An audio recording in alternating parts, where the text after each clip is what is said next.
Hello viewers, good morning সবাইকে। তো চলো সকাল সকাল একটা ভিডিও শুরু করলাম। এখন ঘড়িতে কটা বাজে তোমাদের আগে সেটা দেখাই, ঠিক আছে? তো দেখো, এখন হচ্ছে ঘড়িতে তোমার 6:57। দেখানোর একটাই কারণ, আমি রোজ বেলায় রান্না করি।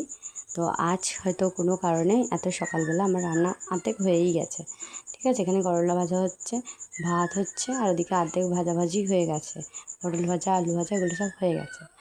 তা এগুলো দেখানোর একটাই কারণ যে বেলায় রান্না, আসতে জায়গায় সকালবেলা আজকে রান্না হয়ে গেল। চলো, রান্না করতে করতে তোমাদের সঙ্গে কিছু কথা বলি। আজকে রান্না করার একটাই কারণ, সেটা হচ্ছে আমি এক জায়গায় যাবো, সেই জন্য এত তাড়াহুড়ো করে করছি। আর বাড়িতে লোক আছে করার মতো, কিন্তু তা হলো আমার মেয়ে থাকবে বাড়িতে, তা আমি খাবার দাবার একটু করে রেখেই যাচ্ছি, বলা তো যায় না, জল বৃষ্টির ওয়েদার। সেই জন্য আরও সেই চিন্তা ভাবনাই করে খাবারটা আর কি করে রেখেই যাচ্ছি। আমার এখানে সব কোটাকুটি হয়ে গেছে ডিমের ঝোল করার জন্য।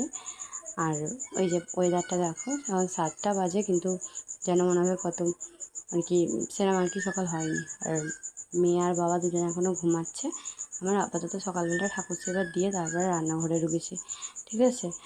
দাও, সব কাজই মিটে গেছে মোটামুটি, বাসি কাজ, ঘর মোছা, ঘরদোর পরিষ্কার করা, সব সব কাজ মিটে গেছে। এবার আমি রান্নাবান্না করে সব গ্যাস ফ্যাস মুছে তারপর ওদের ডাকবো, যেহেতু আজকে আমার মঙ্গলবার। তা আমাকে গ্যাসটা মুছতে হবে, মুছে তারপরে একটু চা ফা খাবো, তারপরে বেরিয়ে পড়বো, ঠিক আছে? আর এই যে দেখো, ভাত থেকে আমি ডিমগুলো তুলে নিলাম। আমি ভাতে ডিমগুলো ভালো করে ধুয়ে এইভাবেই দিই, কিছু মনে করো না। আর ফ্যানটা আবার গলিয়ে নিয়ে আমি ফ্যানটা গলিয়ে নিয়ে তারপর আবার ডিমগুলোকে খোসা ছাড়াতে হবে। তাড়াতাড়ি তরকারিটা বসালে তবে আবার তাড়াতাড়ি বেরোতে পারবো। আমার চ্যানেলে মোটামুটি যারা ভিডিও দেখো, ভালো লাগলে একটা করে কমেন্ট অবশ্যই রইলো, না করলে কিন্তু খুব খারাপ হয়ে যাবে।